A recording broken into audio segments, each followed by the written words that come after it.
बेइज्जती हो जाएगी। ठहरो, कोई जरूरत नहीं पुलिस को मेरे दरवाजे पर बुलाने की। मगर बड़े भैया ये रवि, मैं अभी तक मरा नहीं हूं। घर की छोटी मोटी उलझने मैं खुद सुलझा सकता हूं।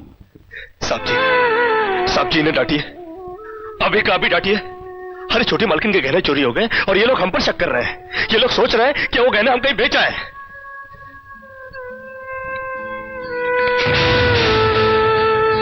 बाकी के रुपए कहां है कृष्णा? क्या क्या पूछा आपने साहब जी? मैं पूछ रहा हूं कि बाकी के रुपए कहां है? ये आप पूछ रहे हैं साहब जी अपने कृष्णा से? देखो कृष्णा, गलती हर इंसान से होती है।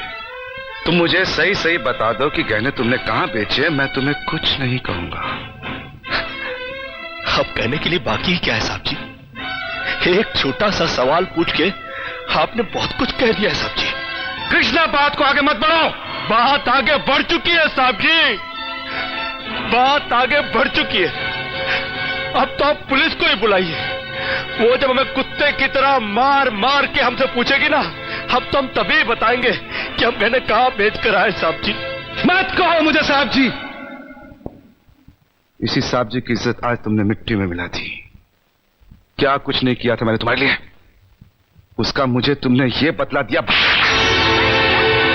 अरे भैया ये अरे हट जाओ ज्योति।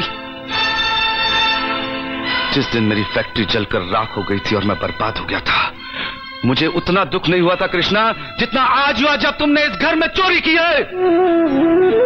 साहब जी, बचपन में जब हमारे माँ बाप मर गए थे ना और हम अनाथ हो गए थे ना, तब भी हमें इतना दुख नहीं हुआ था जितना दुख हमें आज हुआ है जब आपने हमें चोर कहा साहब जी। आपने हमें चोर कैसे कहा साहब जी? और ज्यादा सफाई देने की जरूरत नहीं है। दूर हो जा, मेरी नजरों से दूर हो जा। निकल जा इस घर से। अरे इस घर से ही क्या, इस गांव को ही छोड़कर चले जाएंगे। अरे मुझ जनात का क्या है, काट लेंगे अपनी जिंदगी कहीं भी। इतने साल इस घर में बेफिक्री से यह समझकर काट लिए कि साहब जी का हाथ है हमारे सर पर।